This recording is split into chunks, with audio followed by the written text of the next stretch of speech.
നമസ്കാരം. തൃശൂർ ആമ്പല്ലൂരിൽ ദേശീയപാതയിൽ ഓടിക്കൊണ്ടിരുന്ന കാറ് കത്തിനശിച്ചു.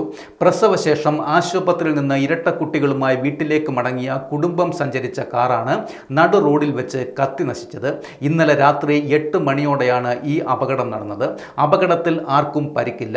അത്ഭുതകരമായാണ് കാറിലുണ്ടായിരുന്ന പിഞ്ചു കുഞ്ഞുങ്ങൾ ഉൾപ്പെടെയുള്ള യാത്രക്കാർ രക്ഷപ്പെട്ടത്. തൃശൂരിലെ സ്വകാര്യ ആശുപത്രിയിൽ നിന്ന് പ്രസവശേഷം ഇരട്ടക്കുട്ടികളുമായി വീട്ടിലേക്ക് മടങ്ങിയ മുരിങ്ങൂർ സ്വദേശികളായ കുടുംബം മുരിങ്ങൂർ ഐക്കരപ്പറമ്പിൽ വീട്ടിൽ സജിയുടെ ഭാര്യയും ഇരട്ടക്കുട്ടികളും ഉൾപ്പെടെ 5 പേരാണ് കാറിൽ ഉണ്ടായിരുന്നത്. യാത്ര തുടരുന്നതിനിടെ കാറിന്റെ മുൻവശത്ത് നിന്നും പുക ഉയരുന്നത് ഇവരുടെ ശ്രദ്ധയിൽപ്പെട്ടു.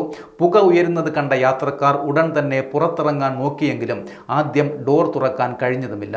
എന്നാൽ പിന്നീട് ഡോർ തുറക്കുകയും കാറിലുണ്ടായിരുന്ന എല്ലാവരും പുറത്തിറങ്ങുകയും ചെയ്തു.